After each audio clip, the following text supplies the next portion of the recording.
What up, Dynasty players in the house? It's Dynasty War Games, and we're back. I'm Jesse Schneeman, back from the Galapagos Islands, I think is what Mike. Galapagos Islands cruise. This is wonderful. I'm back. I'm here to talk rookies with two of my best friends in the world. The illustrious Austin Bell. How you doing tonight, Austin? Oh, dude, I didn't know if I was going to be one of those. What's up, Jesse? Doing good, man. Excited to talk rookie ball. A little nervous to have my terrible thoughts come out of here, but I'm excited. Let's do it. It's early on. It's free, very raw kind of thoughts. I don't even know if I even have any negative things to say about many of these guys yet. Anyway, and yeah, okay, right on. And back is my main man, Chad Mendoza. How you doing tonight, Chad? I am doing okay. Yeah, doing well. I'm excited to talk about these rookies. So. I'm going to give you some advice I got from a GM of mine long time ago. He walked in and asked me how I was doing. I was like, I'm all right. He's like, oh, what's the problem? I was like, lots of emails, this and that, blah, blah, blah. He's like, oh, okay, cool. Next time I ask you, just say I'm doing great. You're not really telling me anything by telling me how you're doing. You're representing yourself. So representing yourself is you're doing great. And then I won't worry whether I need to replace you in this job or not because you're doing great. I was like, oh, okay, doing great. Yeah, I'd have been like, you don't want to know, don't ask.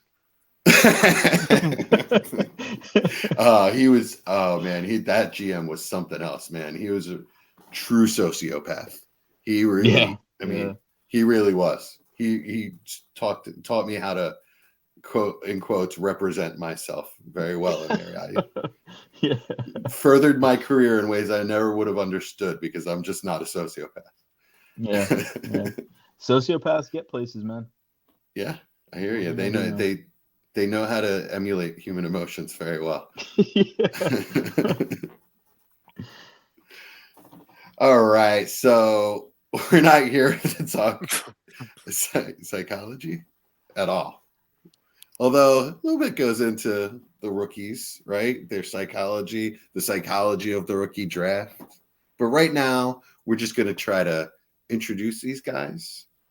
And it's going to be a little bit of what do you know, right? So we've got just sort of a master list of 23, 24 players. I don't think we'll get to all of them tonight.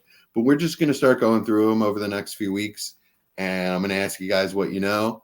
And we're going to kind of discuss it back and forth. And as the discussion progresses, these guys will go through the Senior Bowl. Senior Bowl practices are this week, actually. They'll go through the Senior Bowl, the Combine. We'll get all of the draft buzz, and then obviously the draft. And we'll be here through all of it, and our opinions will change. I think we were pretty good last year. Like Chad, we identified some busts last year. We were off Quentin Johnston. We were off Kendre Miller, right? Mm-hmm. I know I was. I didn't think you were particularly high on any running backs last year. I was very high on Zay Flowers, higher than everybody. Yeah, and you nailed Tank Dell. So that's the one. Yeah, that was a huge one. So we've got those guys coming for you this year. I do have way down on the list a couple guys that I'm scared of, but that's why they're way down on the list. Mm-hmm. So we'll get the blue chippers out of the way quickly, I think. Real quick, Austin, what do you know about Caleb Williams? Generational prospect since, I guess, coming out of high school, and showed it his first year in college at USC. Elite out of structure. Excellent ball placement, great on the move. Since we've seen Mahomes, probably the closest prospect we've seen to him. Seems to be a good processor. My biggest, he's more solid. I don't know if he's as tall, but he's definitely more solid. Good athleticism, uses it when he needs to, tries to stay, the ability to pass. My biggest knock on him is, and I don't know if this is the offense or him, so we'll have to see. is I don't feel like he does well in the structure. He prefers to work out of the structure, and that's where we see the highlight plays, which is what made him so famous. So I'm curious to see him in a NFL offensive structure. That's probably my one worry, I guess, is the right way to say for it. Otherwise, I mean, everything you could ask for coming out of college. Do you think he's coachable? I don't know. I don't know him. I don't like what I've seen in the media, but man, people, they skew stuff like that all the time. So I'm not going to try to judge that. We'll see what comes in year one, but yeah, a little bit of Justin Fields in him. Likes to hold on to the ball and make a play. And we'll see where he goes, which is kind of ironic. Who's got the first pick? And see how that goes from there. Right on. Chad, what do you think about Caleb Williams? Yeah, I mean, he's good. Good at everything. So he's good throwing the football. He's good running. He's just good. I mean, it's really what it boils down to. Like with that kind of player, there's not really much to say about them. They're just good. So, if he was in last year's class, where would you have had him ranked? 1 easily. Yeah. Easily over Bryce Young, which you guys had. Yeah. Both you guys had as a top guy last year. Okay. Mm-hmm. And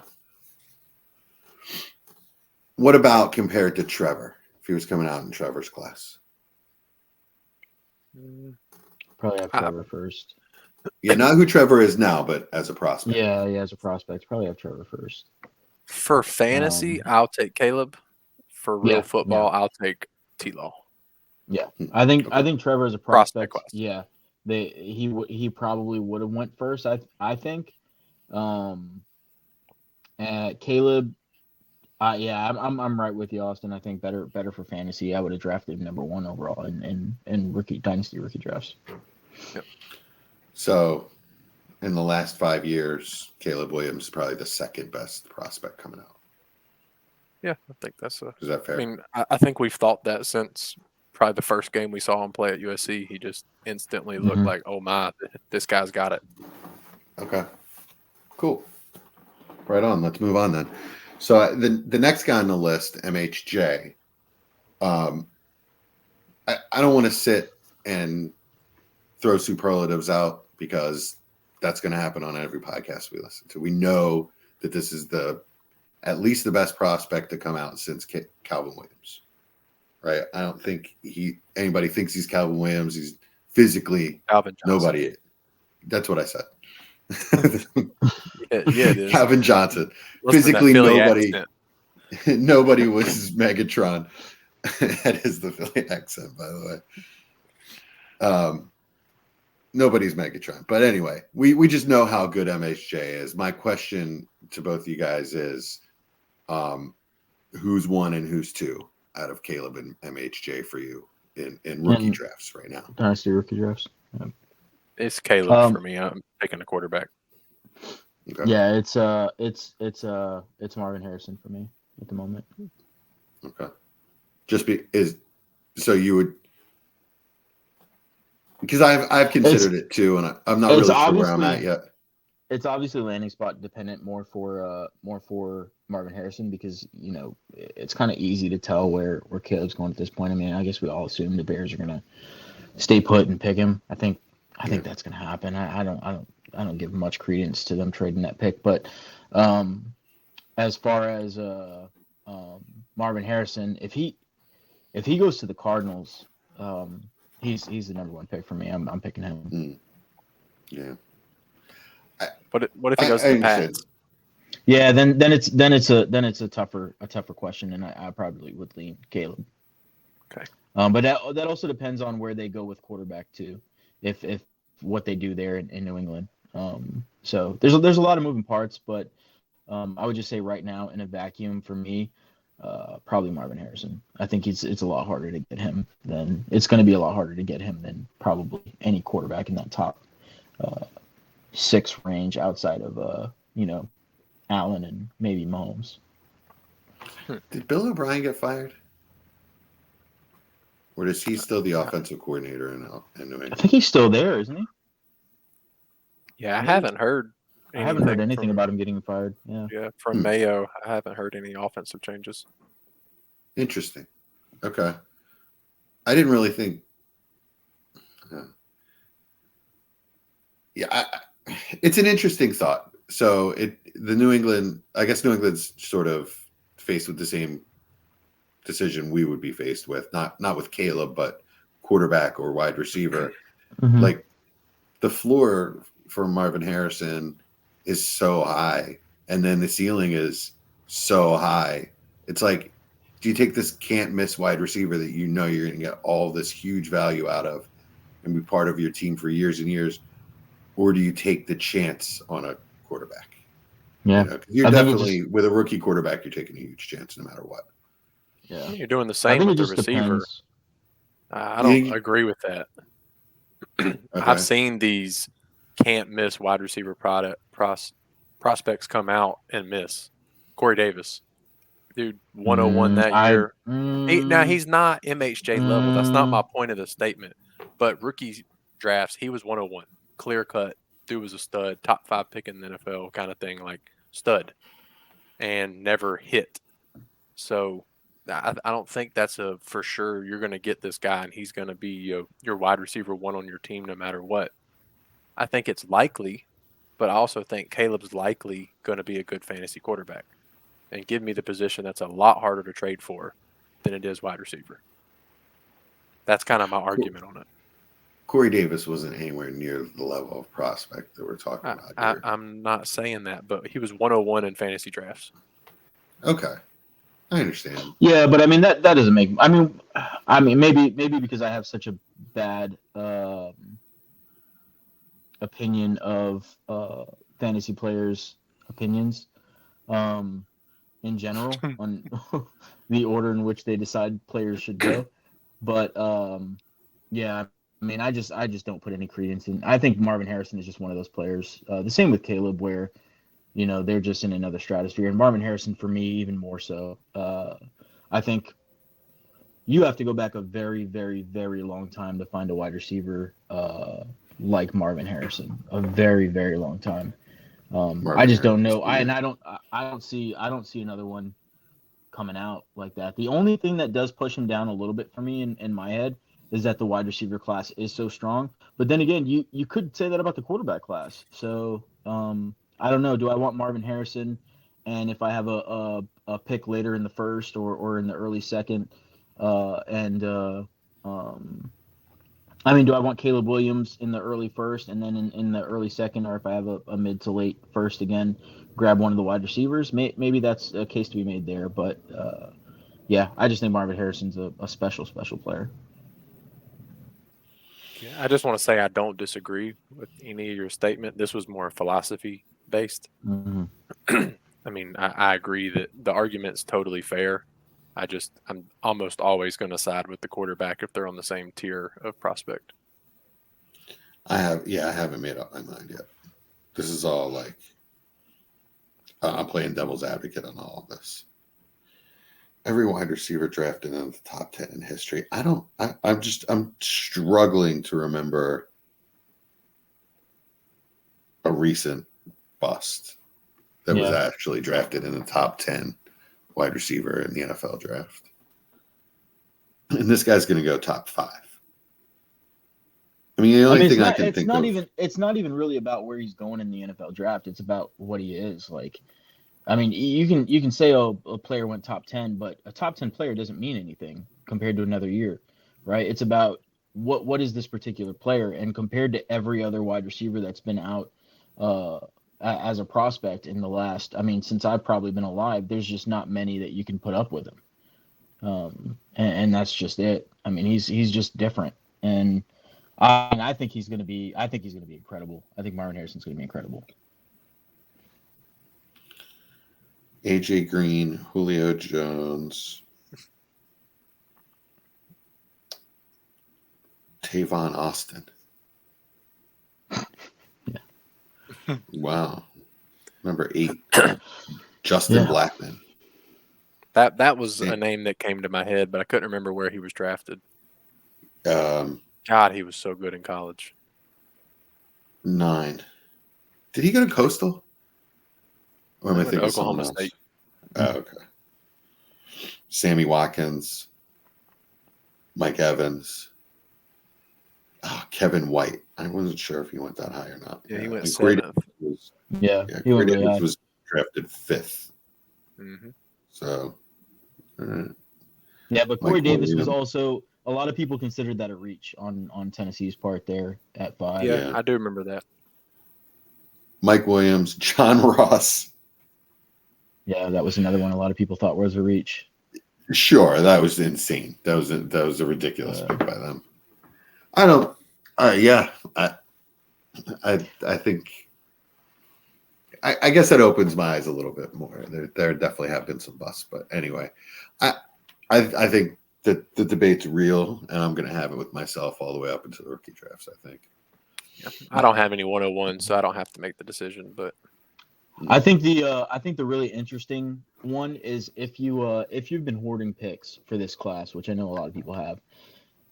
I think the real debate for me, and I'm in this scenario in a couple of leagues. That's why it's so prominent in my head right now. But if you have the 101 and you have the 103 or 104, then what do you do?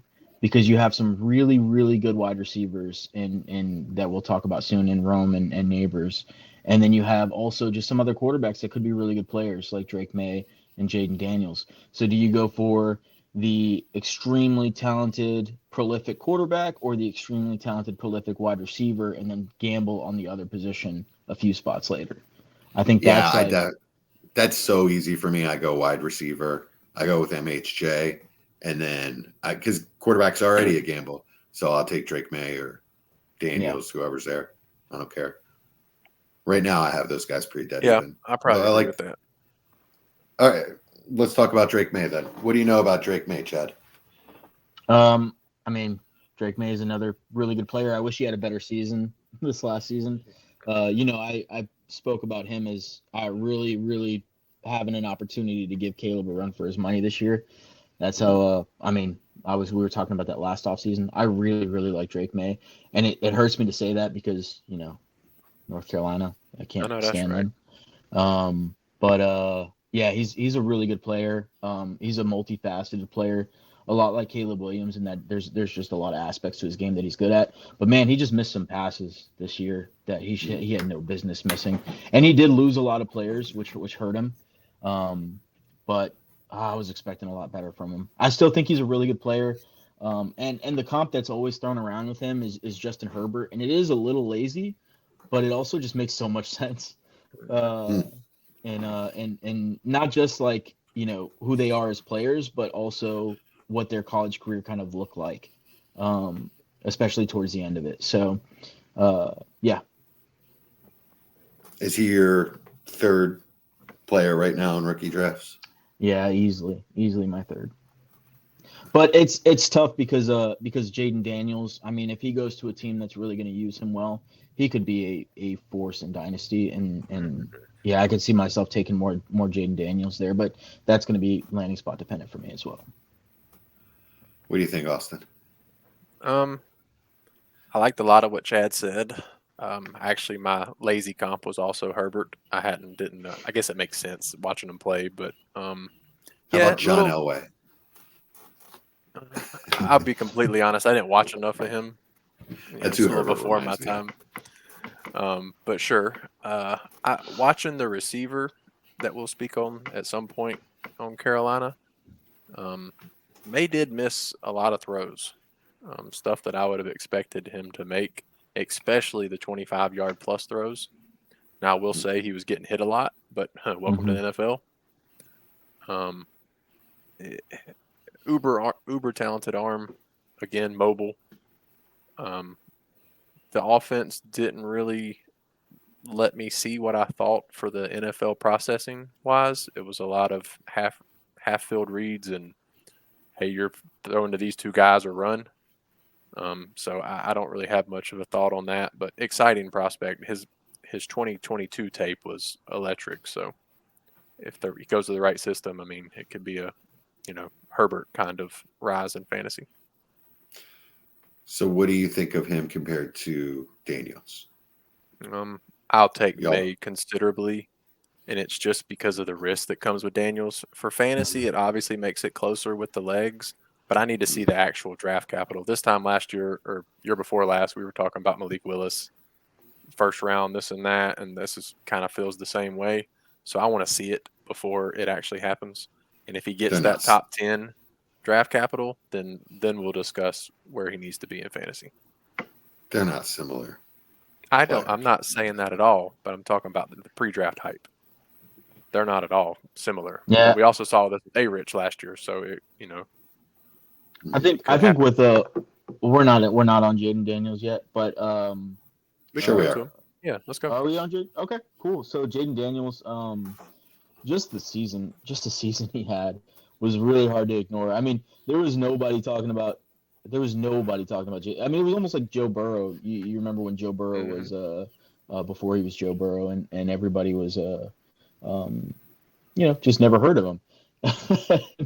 And he just came out of nowhere, and Jaden Daniels had that same kind of rise just out of nowhere. I don't know what's going on with the water at LSU, but Jaden Daniels took a sip and became a guy. And man, I think he's going to be a good player if he ends up in the right spot. My only fear is that if he ends up with a really, really poor supporting cast, I think it could probably get ugly. Which is what my thought was with Justin Fields.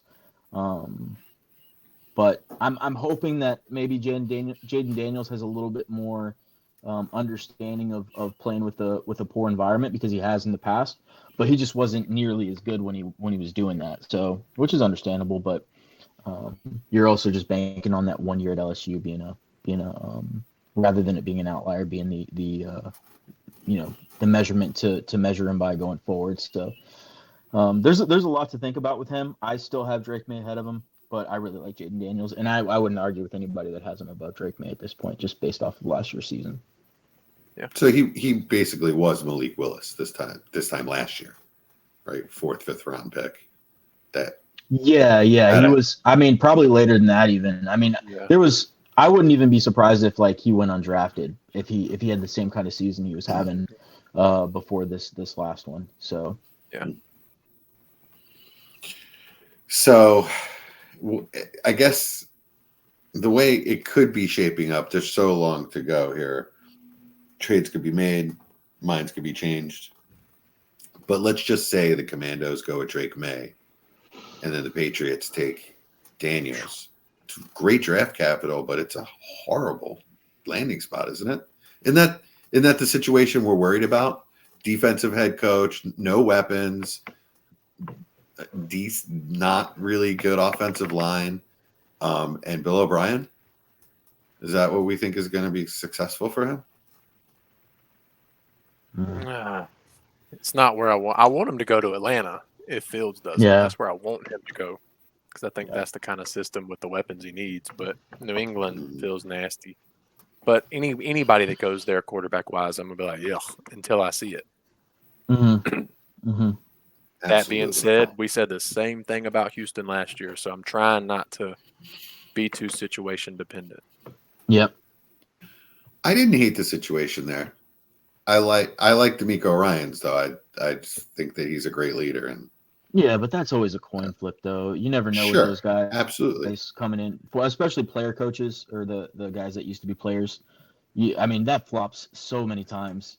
Sure, I didn't know who Bobby Slowick was this time last year, so yeah, I was definitely being optimistic for sure. Yeah, I also liked Frank Reich. I thought that was going to be a great situation. Really liked that. Yeah, if I didn't like Mechie and Dell so much, I would have been a lot more pessimistic about the Texans than I was. But I thought that receiver group was good. I didn't think they were going to be this good. I also didn't care about Nico Collins, so I've always been very high on Nico Collins, as you guys know. I was very, very much not, and that was a mistake. But anyways, there's always a chance for that to happen. I think the Patriots do have some good players. I don't think that they're completely devoid of talent. I don't think they're the Panthers, So Not so satisfied. I mean, Yeah. I like Ramondre a little. So this would basically conclude our quarterback discussion because I don't have any other quarterbacks on the list. So my question is, am I missing anybody that could go in the first round that you guys would like to discuss? You know, just sort of a off-the-cuff question. Like, he's not on our list, but is there anybody, do you believe in Bo Nix or Penix? I mean, Or it's not about believing in them, but McCarthy. there's three other guys that could definitely go in the first round. And, So, okay. and that's I don't NFL like drafts any of them, and dynasty rookie drafts, and that's McCarthy, Penix, and Nix, like you were saying. Bo Nix. So, His name is Penix. Yeah, I'll call him Bo, but That's Bo Nix. We have Nix and Penix. But yeah, I kind of like Penix. I know that the last time out wasn't a great showing. Yeah, it wasn't very pretty. It wasn't. But JJ McCarthy didn't look great either. Yeah, it's I don't know. I like him, I will be dead and we'll buried see. before I take Bo Nix in the first round of a rookie draft. Austin, what do you think about that? I'll be right beside you. So I figured. If they get draft capital, I'll take any You always quarterback have, that's draft so capital. yeah, he always has, So- and it works more times than not. I've watched him in leagues take the Daniel Jones and the Herberts and the Hurts, and then all of a sudden you're like, damn, he's got all these quarterbacks that were cheap. So he does it, and it does work. I'll give it to him. It hasn't worked for Pickett or Mac Jones. But it did work for Pickett and Mac at one time. Yeah, absolutely. Yeah, you can always get rid of them. It's not about it working forever. It's about working at some point. Yeah. Right. Yeah. I mean, I saw the writing on the wall and got out of all my Mac Jones, except I did get him for a late third last year in season. I thought that was sort of I kind of had to, just in case he somehow keeps a job. But Pickett, you better get rid of your damn Pickett shares pretty soon. You get it first for Pickett, like a late first where you took him. People are very easy to forget. There was definitely a time where you were getting a mid first plus for Mac Jones. Yep. Yeah. I mean, that time was a year ago. After his rookie year. After his rookie year. Yeah. After his rookie year. And Pickett was last offseason. The hype was there, and you could get a first in 2 seconds. Yep. And then week 1 happened, and all of a sudden, it's been downhill since. Yeah. You don't gotta believe in these guys. You just gotta remember that you don't believe in them. That's the problem. Sometimes people say I don't believe in this guy, and then they forget they don't believe in him, and they hold them too long. I have a Pickett share or two that I haven't gotten rid of. They're just thinking that he'll be my third quarterback or whatever. Yeah. Probably should have gotten out of him sooner. Now that it's Art Smith, I don't know where the upside's going to be. I don't know what I'm going to do. Although, I mean, I guess I like it, to be honest with you. He was good. I mean, Tannehill was good for a while. He's a good, solid high-end quarterback too, and super flex for a while under Art Smith, right? He was a QB1 for a while. Low end, right? I think so. I don't know. He was pretty damn good for a while. But I kind of liked Arthur Smith. I think that's something that can save Pickett if they hold on to him. My worry is they go try to get somebody else. Really? Yeah. This offseason, I don't think so.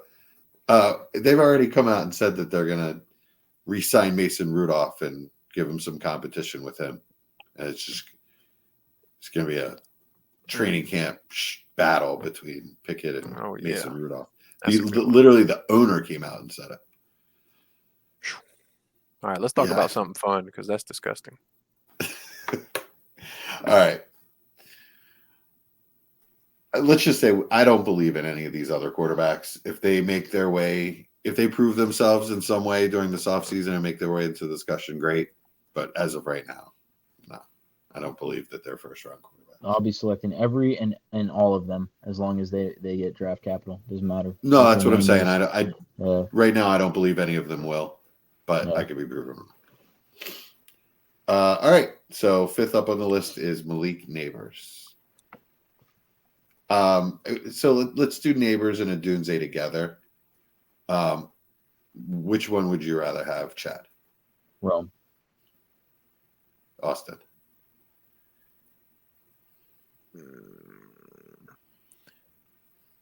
For fantasy, Malik Neighbors. It's literally they're neck and neck for me. It's literally going to come down to landing spot. Whichever landing spot I like better is the one I like better in rookie drafts. NFL receiver, probably Rome. That dude's just plain old good. Mm-hmm. But I think for fantasy, Malik has the higher ceiling. He's the most electric and explosive player in the draft. Yeah. I think Rome has a chance to be like really, really good. I really like Rome Odunze. I've been talking about him for a while. Rome is just a guy that he's, man, I think he's a special player. Like, I think he's really, really good. I would be surprised if he doesn't go in the, like, I would be shocked if he doesn't go in the top 10. I just think he's absolutely incredible. What would you say his best trait is? I would think just for his size, he's capable of doing anything, in my opinion. Like, I think it's shocking how athletic he is for his size and the way that he's able to manipulate his positioning. I just think he's going to be a good all-around player. I don't see him as a player like, I think he's a player that can be moved around anywhere on the field and get the job done, no matter what you ask him. Has been. Yeah, about to say we saw that. Yeah, for sure. Yeah. So size speed ratio, fluidity, like hip fluidity, even his route running, the technical aspect of his game is really, really good. Excellent hands, really strong and physical. There's nothing that I don't like about him so far. We'll see. I mean, the speed I think will be. I don't know if he's going to run sub 4.4, but like neither did Jordan Addison. No. Right? No. Yeah, he doesn't have to. That's the thing. If he runs 4.45, I'm great. He's going to test well though. He's going to test really well. Yeah, he's an excellent, like I said, excellent fluid athlete. Like he just looks so smooth and everything looks so easy. And I got an odd just like a man playing with kids. Yeah, I got an odd comp question that what y'all think about. I watched, I think, 5 games of him, partly because of another player, and he just kept catching my attention. What do you think about prime Steve Smith? Obviously, he's taller, but I watched a lot of Steve Smith growing up, and they just remind me how they play. It just seems like this is my ball at any moment. It's mine. And like I just saw that angry. No, he doesn't have not after the play, during the play. Okay. Not post play. No, I don't think he's trying to fight Steve anybody. Smith played with anger too. That was part of his whole thing. My ball. Yeah. Like, but I felt like Rome does the same when the ball's in the air. It's like it's mine. Yeah. I mean, he doesn't have the personality, maybe not, but it's just, man, when that ball's in the air, every time I watched, I was like, oh, he's going to catch this one, and it felt like 9 times out of 10 he did. And it just reminded me, like I said, I watched a lot growing up, and it just one of the first players I've watched. I'm like, damn, that kind of reminds me of Steve Smith. It always felt like he was going to catch it. It kind of reminds me of Larry Fitzgerald coming out. True, that's a big one. Mm-hmm.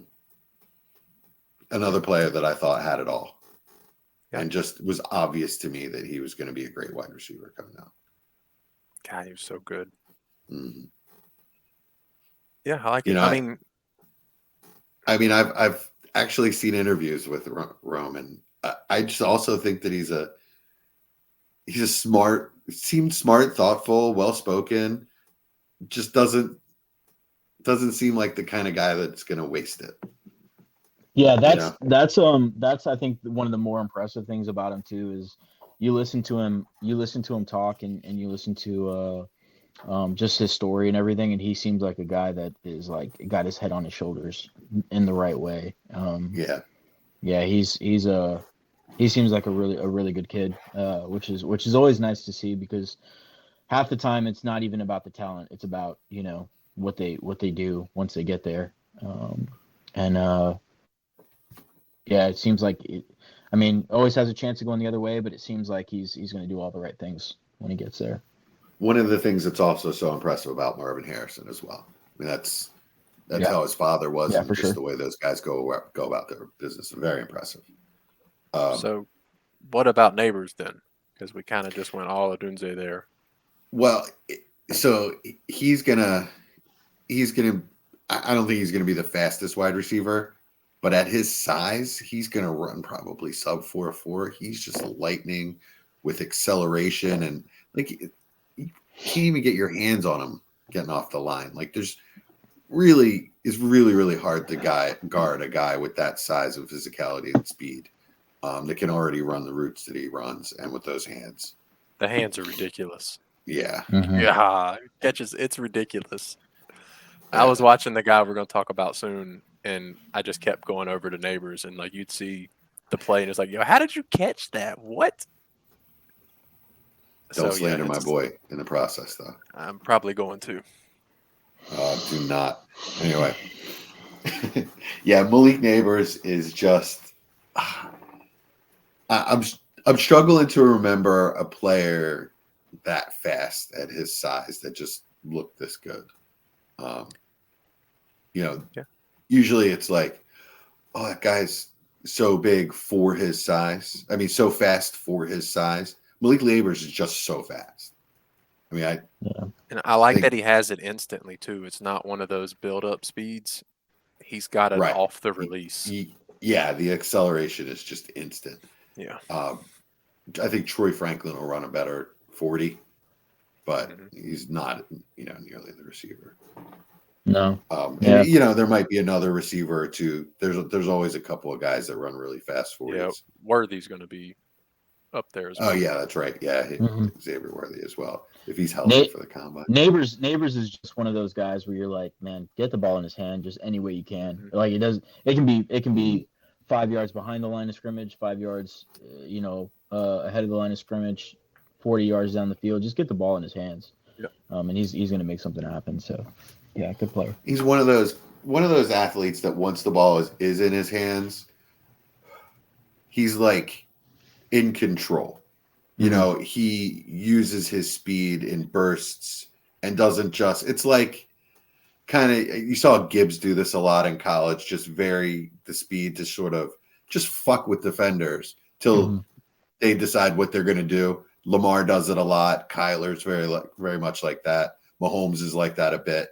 Just somebody that's so in control with their own athleticism, speed, and ability that they can just sort of fuck with the other team and set them up. Sort of like a James Harden in his prime. I like it. So, yeah, that's what I see out of Neighbors.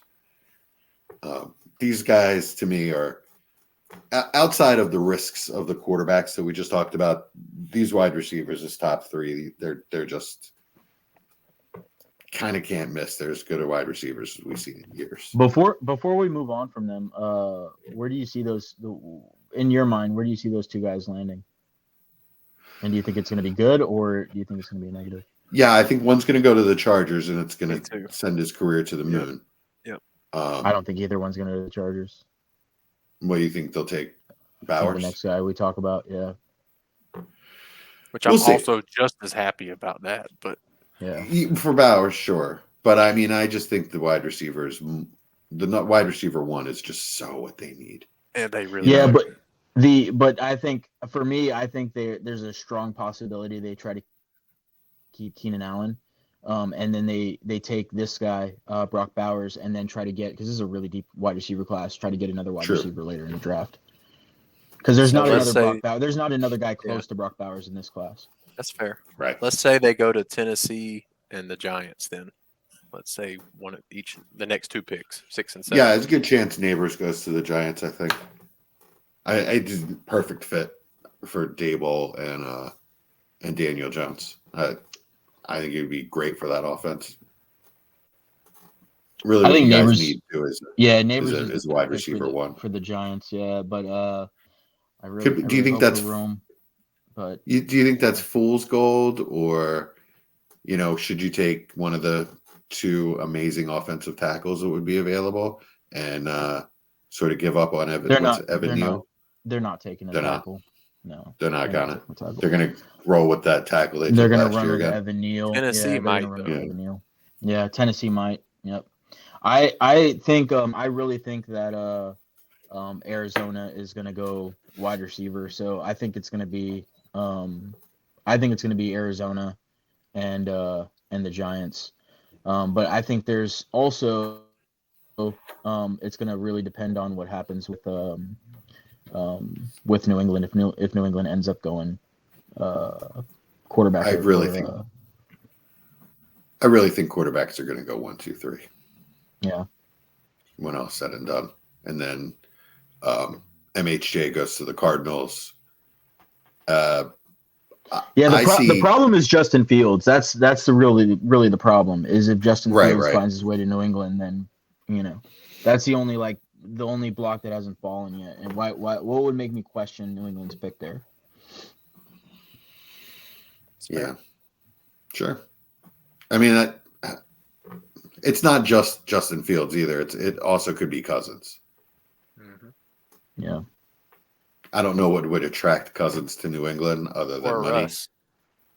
Or Russ. Yeah. That is just so black. Russ Better to than Mac Juju. Jones. I don't know. Russ was pretty good, actually. I agree. think Russ on the Falcons or something would be really cool. Mm-hmm. Russ on the Falcons would be fun. I don't know, man. Just free him from Sean Payton and that mess there. Anyway, let's stay on track.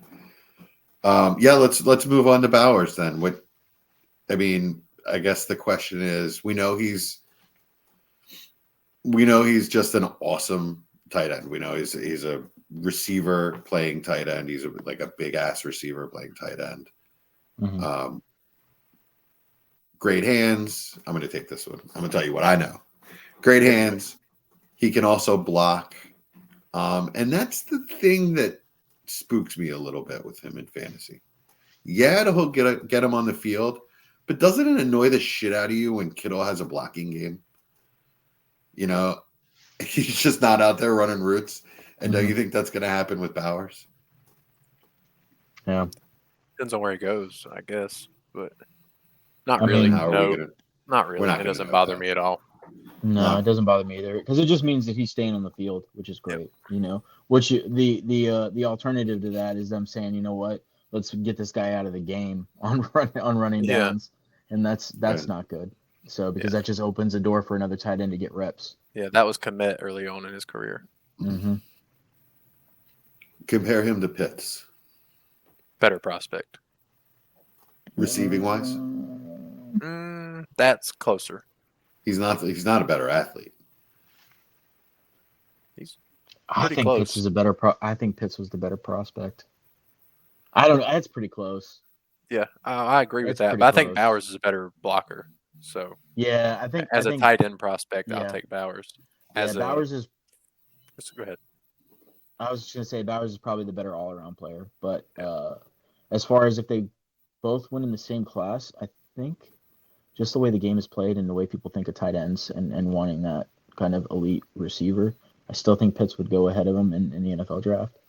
Totally fair. Yeah, Bowers is awesome. Yeah. Compare him to Hawk as a prospect.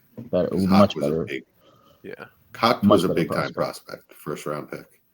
Yeah, I mean, different too. I honestly think Bowers is as good of a receiver as the two receivers we just spoke about. Really? Yes. And he's playing a different position. Great routes, in a different excellent way. Hands. I mean, not really. He doesn't have the sheer speed. Right. But he gets open just as easily, does just as good in his zone concepts, can beat anybody that guards him. Hands are phenomenal. It's just to me, he's just as good a receiving prospect as the two guys we just spoke about. Mm-hmm. Right on. Loving my 2 Devi shares at the moment then. All right. That's our Elite 7. Right? The way I look at it, this is the Super 7. These are to me, this is sort of where there's a cutoff, a huge cutoff. I agree. Right? After this, it's a bunch of, man, I need to see a lot more of these guys. But my favorite in that group is wide receiver Brian Thomas. Junior. Chad, what do you know about Brian Thomas? Not you, Austin. Yeah, I mean, so actually, you go first. You go first, Austin, because I want to hear the. Let me pull up my notes. Because I have Brian Thomas behind a guy that I know Jesse doesn't agree with. I know Jesse's very, very high on him. But yeah. So I don't think I'm low on anybody yet. I watched 4 games. Obviously the speed is there. Goodness gracious, the speed is there. He's good with the ball in his hands. Similar to how you said with Neighbors, he's kind of under control. I felt similar with that, especially on those like intermediate routes, which you didn't see a lot of. But when he caught the ball at like 10-yard catch, he kind of it looked like he knew what he was doing. He was a willing blocker, which is an important thing for me as a receiver. I like seeing people that are at least will try to block. And the negative start. Maybe not his fault, but the route tree is terrible. It's not his fault at all. I think maybe it's just not. Because he. I watched Neighbors on the same offense show me every route in the book and do it phenomenally. Yeah. Yep. Okay. That's okay. All right. So that is a fair criticism. Can I defend that one? Well, let me finish my first one, and then you can kill me. Can I just interject real quick? Okay. So I'm right. I was. That's why I wanted to hear what you said first, because I have the same exact criticism. A lot of times when you see a wide receiver that doesn't run a extensive route tree, it's because of the offense that they're in. It's not because of the offense they're in. It's because they don't believe he can do it. That's the reason he's not doing it, because Neighbors is doing it on the other side of him. So, but let me ask you this, since both of you guys brought up the same point, and I saw that too. Just a lack of an intermediate game. It's hard to find on tape. Hitch, right? half-ass slant, and go. That was all he had. It's the same ones. It's the same routes. That's the problem. But also, which he runs all 3 at elite levels. Slant is not elite. It was not. His slant is lackadaisical. Okay, I'm sorry, the 2. But I mean, the acceleration. But it's also open on the slants. He's also, I don't want to say elite, but damn good around the line of scrimmage. He does have a nice release. They threw a lot of bubble screens to him, and he's got really nice vision. And once the ball's in his hands, he's an excellent yak kind of guy. It's the first thing. Right? First positive I wrote was yak.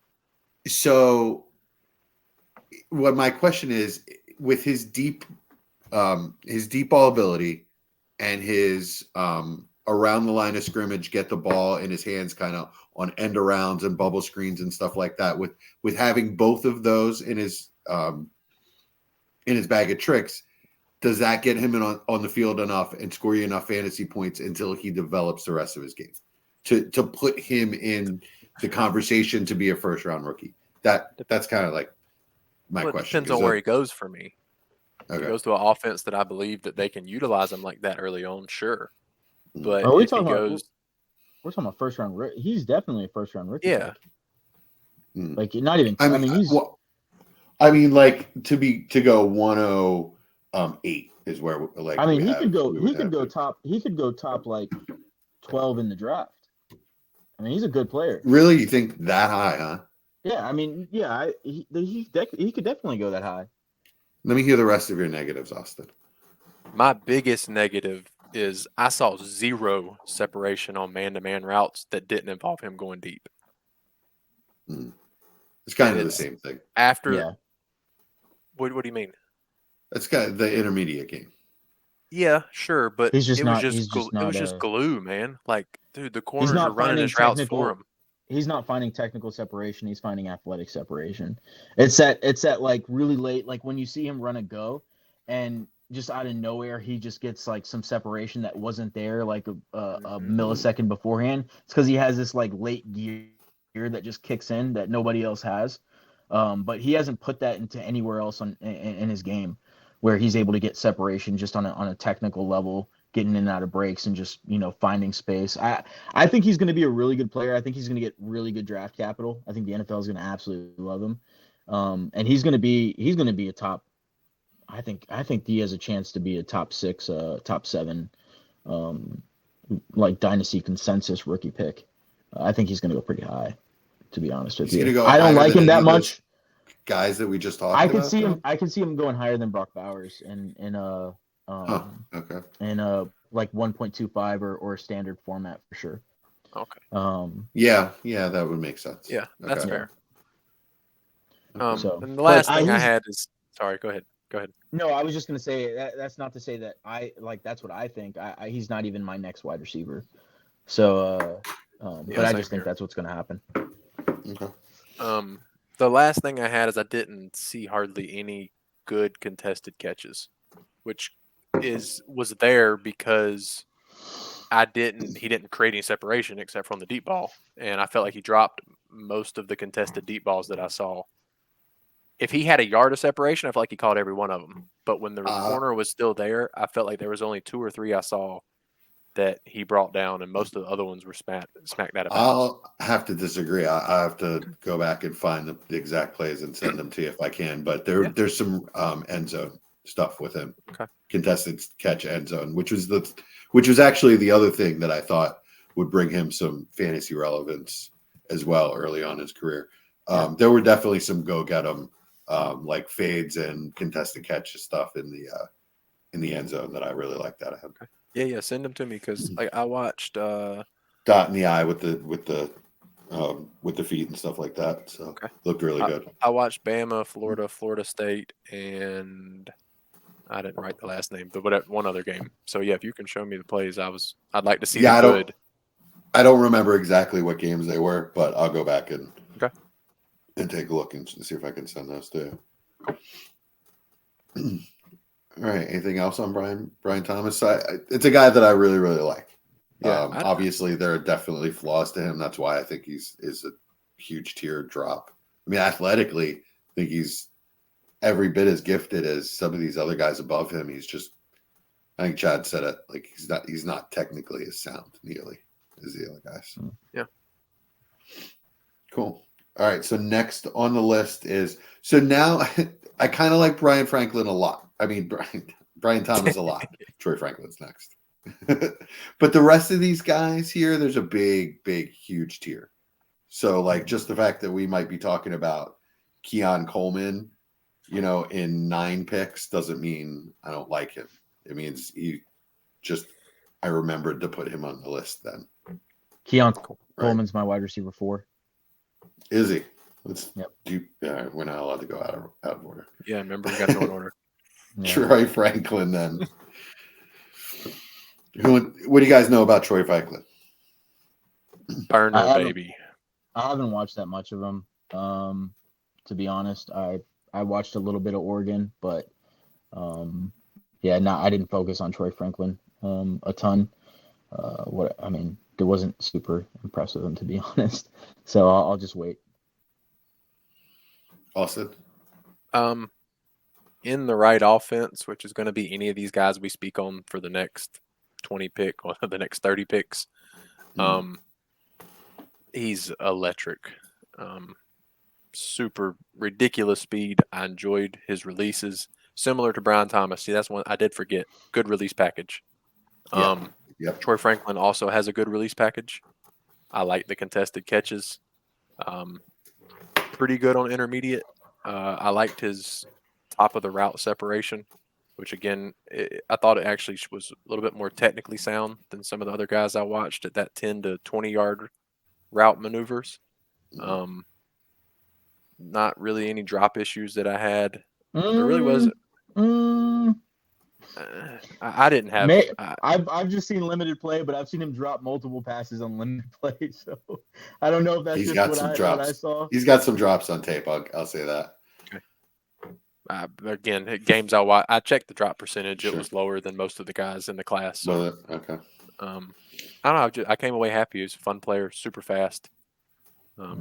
Again, right offense. It's the perfect player. Yeah, there's something about him that reminds me of sort of like the he's somewhere between Devontae Smith and Waddle, but not quite as good as either one of them. Right? He's faster than Devontae. He's a little bit more technically sound than Waddle, but really not as good at either of those traits as either one of those guys, right? He's not as fast as Waddle, and he's not nearly the technician of Devontae, but he's sort of somewhere in that class to me. Yeah, that seems fair. It's kind of how I looked at it. I could squint and see really what I guess what I'm saying is he reminds me of a really good Z receiver, right? He's a flanker. Yeah. You know, he's definitely not your classic X because he doesn't have the size or the physicality, but he can get off press. So he can play on the outside. You can move him around the formation.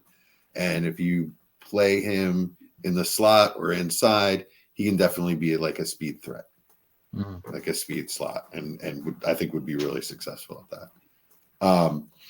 Pretty good route runner. I don't think he's elite by any means. But yeah, if you get him in the right offense, like obviously he'd be amazing on the Chiefs. Yeah, I didn't want to say it, but that's who they need. Yeah, that's exactly that's the type of receiver that would really thrive. Like in the MVS role in that offense, or which they rotate MVS and Justin Watson. If they put him in that role with Rashee Rice, can play boundary and a lot of slot, you can move him around. That would be really good. Conversely, if you put him on the Patriots, I don't know how successful he'll be if he's really the only guy that you have to worry about. That's kind of how I see Troy Franklin. He's definitely not going to command an offense, but as a complementary piece, I think he could be an excellent player. I can't wait to watch more on him. One of the first. I haven't watched much Oregon because I just wasn't very excited about Bo Nix, so just didn't watch a lot of them. But he was good for when I first started watching him, or when in the limited amount that I watched Oregon, he reminded me a lot of the one thing that I did like about Dotson. I like about him is just like they're so easy. It's just so effortless when they're running. Like nothing looks difficult about what they're doing. Yeah, I can agree with that. And so I really like that aspect. Generally, I think when you see a player like that, where it just looks like it comes effortless to him, especially when they're kind of an awkward size, which he kind of seems to be, then I just kind of get a good feeling about those kind of players. They seem to do generally pretty well. So that, yeah, and that's not saying much, but that's just from my limited watching. That's what I got out of it. Nice. Okay. I think that's all we can really do with Troy Franklin right now. I think he's going to test very well. Oh, yeah. He's potential first round pick in the NFL draft is what I'm saying. I'm hoping he slides to 33, but I agree with you. All right, 10th on the list. We got time for Adonai Mitchell. Yeah, let's do it. Let's save 11 for next week because I want to do the tape on him. All right, so what do you know about Adonai Mitchell? Austin, do you know how to say his name? Because I'm not sure. I believe it's Adonai. I'm pretty sure. Adonai. Okay. Right on. Georgia product, went to Texas. Reminds me of just a prototypical X receiver. Doesn't have the elite speed, but makes up for it in every other aspect. The top of the route separation is, I don't want to say top tier because this class has some elite players, but it's up there. Great at finding zone openings and sitting in them for the quarterback. I felt like time after time, you'd see Ewers throw it to him, and it'd just be, right in the middle of the zone, perfect first down. Loves to block. I'm talking like aims, just let me go find somebody to hit, which is a great – I just like seeing that when I watch receivers.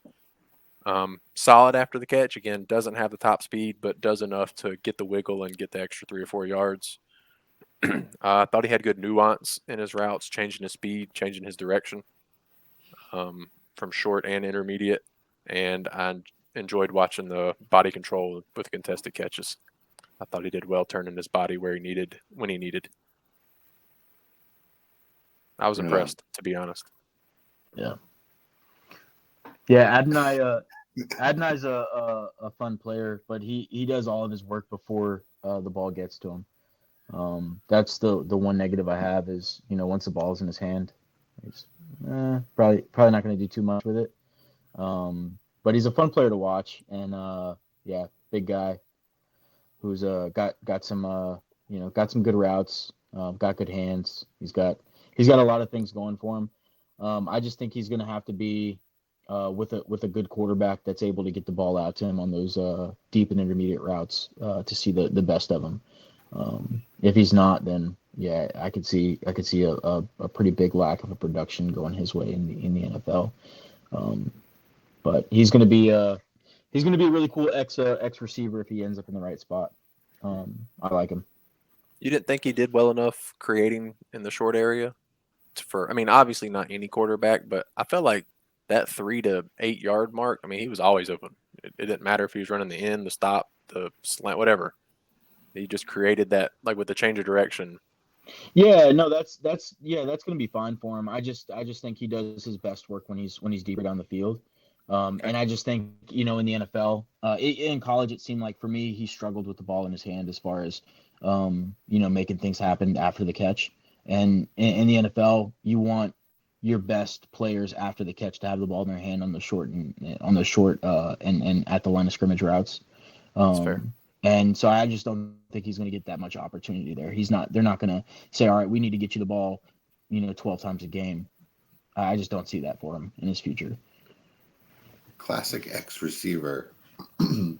Not a skill set that's really in vogue in the NFL these days. You don't see a lot of one-on-one outside coverage.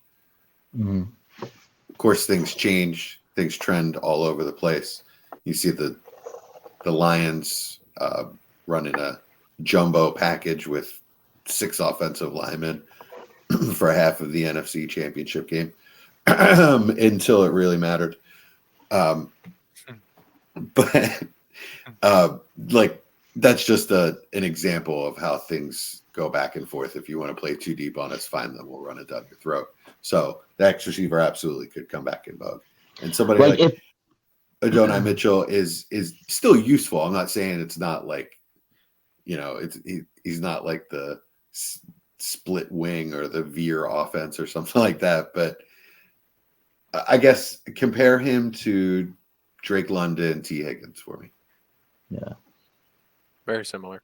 That's what I see. That's what I see from him. I think he probably runs useful better players in the right offense. I think he probably runs better routes than T. Higgins did coming out.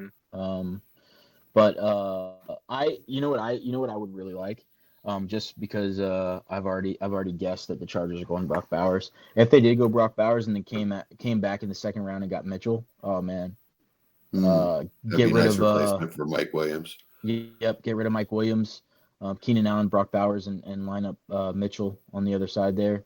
I think that's an ideal scenario for him. You still have Josh Palmer for depth. I like that. Yeah, that's a good one. Because Keenan Allen really is going to play slot, so Josh Palmer is really your other outside receiver. And I think I think like Austin was saying, he can do other things. It's just, I think in the NFL you want everybody has a good playmaker, and if you're not a playmaker, you don't really want the ball in their hands 10, 12 times a game, So just schematically. So not saying he can't do it. It's just there's always more than likely there's going to be somebody on the team better than he is at that. Yeah. He kind of reminded me of Pickens, which isn't trying to be a knock, but like Pickens No, coming I out like of college. Pickens coming out of college, they reminded me of each other. Pickens is an excellent player. Guys like that can succeed as long as they have the speed.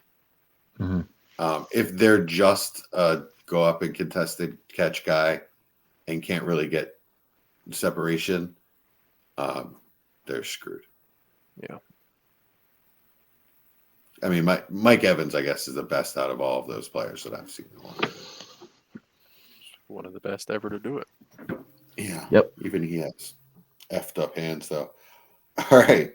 So last question, I guess.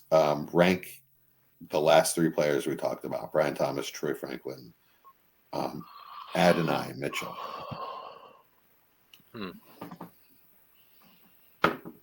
Franklin, Mitchell, Thomas, but really it's let me see where they land and what the NFL believes, and I'll adjust from there. But Thomas just pure Mitchell, skill and who you think will score you the most points in fantasy. Yeah. Thomas Mitchell, Franklin for me. Thomas Mitchell, Franklin. And I had Thomas Franklin Mitchell. So we answered that question 3 different ways. Awesome. Love it. All right, guys. This is so much fun. Man, did I need this. I found myself arguing about the AFC championship game in the Patreon chat for no reason. Because I don't have you guys. I don't have you assholes to argue with. Yeah, you were going on that rant. I just, forgot who was arguing with I you. will say this. And I was like, I think, why are we talking about this? Well, I know. I realized I was being stupid. I just think the narrative on Lamar is a little skewed, but whatever. Yeah. Yeah, I I just agree. want to say I there's agree. 2 more receivers that belong in that discussion, like for sure. No, Okay, there's sure. one Go for it. receiver. There's one receiver that's ahead of him. Yeah, Keon Coleman. I can't wait to hear that one because I'm so mixed. He's the guy I think is he's the guy that I think is like not good at an Mitchell without the speed. Keon Coleman is my Tank Dell. I think I'm not going to be surprised if he's a rookie of the year candidate. Wow. At the wide receiver position, I think he's a really, really good player, and I watched a lot of him because my sister went to Florida State, so I was forced. I'm so torn on him. Like, we'll discuss it next week, but I'm so torn on him. He's so good. Right. He's so. Who are the other guys for you, Austin? My boy Ladd. Oh, Ladd McConkey. Oh yes. Man, his tape is so much fun. Oh my I gosh. can't wait to talk about it. Can't wait to see him at the combine, man. He's gonna be sweet. Yeah. He might be. You think he's fast enough to outrun Troy Franklin? Short area. I don't think in the 40, but I think short area. Yes. And the 20-yard shuttle will be ridiculous. Who else? So go ahead. Go ahead. No. I was going to see if you're going to say the same name, so go ahead. Worthy for me. Yeah, that's the other one. Yeah. Such an interesting prospect because I think his best season was his freshman year. Mm-hmm. Then he kind of like went down his second year, and then this year he was like just pretty good. So I don't know what to take of that, but the drops got better. That was my biggest concern, but he's very interesting and stupid fast. The drops, I mean, we're not doing Worthy right now, but the drops, you heard that they came out and said he was playing with a broken hand, right? Yeah. Mm-hmm. Yeah. So there you go. Yeah, that actually did a lot for his crazy. stock in my eyes. Yeah.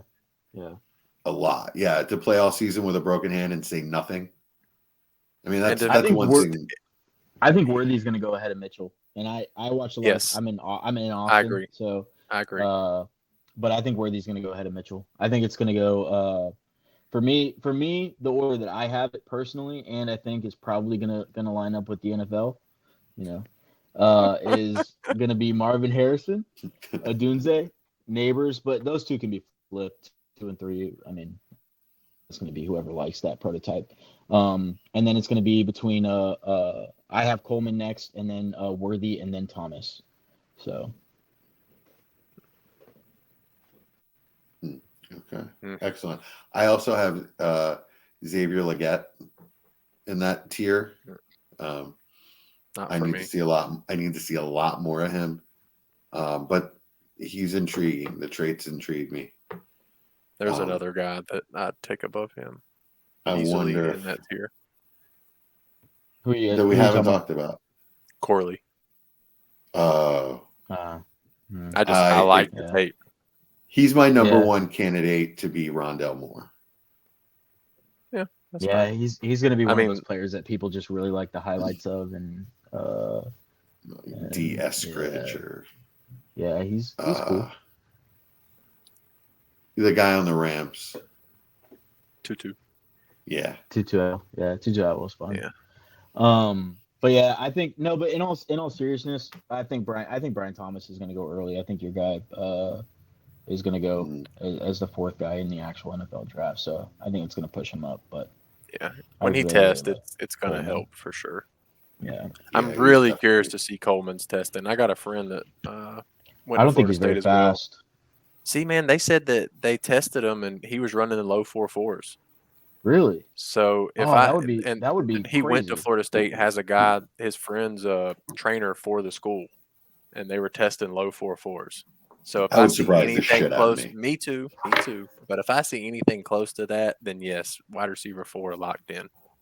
He doesn't show it on tape. He doesn't play with the game. It's not a game. He's a great. I mean, for his size, I can't think of many route runners his size that like have that much nuance. I think he's really good.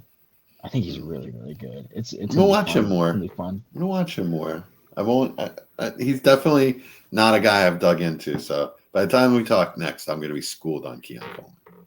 He's a fun guy. He's a fun guy to watch. We haven't talked to any running backs. Yeah. Yeah. Why? Forum, Trey Benson, Bucky Irving. Yeah. I have none in my top 12 currently. Jonathan. I'll Brooks. tell you what, though, Jonathan Brooks might get there. I like Jonathan Brooks a lot. If he's healthy, he's my one. If he's healthy, yeah, he's not gonna be at any combines or pro days, right? Correct. I mean, not close to an ACL. Yeah. And Braylon Allen, but yeah, Bucky Irving is kind of I just love watching that guy right now. Yeah.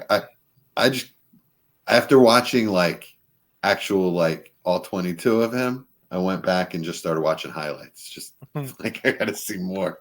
The Notre Dame kid, what's his name? Edric Ostame. Yeah, Ostame. Ostame. Man, he's good too. I could see him getting some buzz closer to the big top. bruiser, right? Yeah, Brian Robinson type. He's got good speed though. Yeah. He's gonna be an interesting guy, especially if he tests well. With his size, it's gonna be really interesting. Mm-hmm. Yeah, there's a ton of interesting guys. Like we haven't even said Trey Benson yet, and I think he could have an argument for RB1 too. I did say Trey Benson. Okay, he's 13th. I have him right after Worthy. I have him second as well, but I have him after Brooks. Brooks is my first. Oh, I have Quorum as my first, so this is gonna be really fun. I have Brooks at 1 as well too, but health is so scary. Yeah, running back going in injured is so scary. Yeah, right. It's funny. I had him as my 1 because I started watching his tape, and I only watched the first couple games of the year, and I don't know. I started doing some other shit or whatever, and I didn't even realize for the first 2 months I heard of Jonathan Brooks that he tore his ACL. I read it. I was like, oh shit, when did that happen? Damn, and it was way after. So, he kind of fooled me. Yeah. All right. All right, Chad, we're going to let you go see your kids. Chad hasn't seen his kids in a month. It's been a year, man. He told me too, I thought. It's been a year and a half, man. Year and a half since he's seen his kids. I'm glad you potted with us first. That's priorities. Yeah. Came back from my year and a half long hiatus, and the first thing I had to do was pod with you guys. Right. All right, awesome. This is amazing. This is so much fun. So we just threw out a bunch of names that we were going to talk about in depth next week. If Mike can join us, he's going to be sort of the host because Mike doesn't really do rookie shit. So it'll be Mike, except for trade for top 5 picks. That's all he ever wants to do. Yeah, and he does know A-Chain. Yeah, he knows A-Chain. Well, he should know Anaya Smith too. Then we're good. Yeah. and get our a nice fix from Mike. Right on. All right, guys. Thanks for joining me. This is amazing. We'll do this again next week. Same time. Same channel, Chad. For Chad Mendoza and Austin Bell, I'm Jesse Schneeman, and we are out. Peace. Later.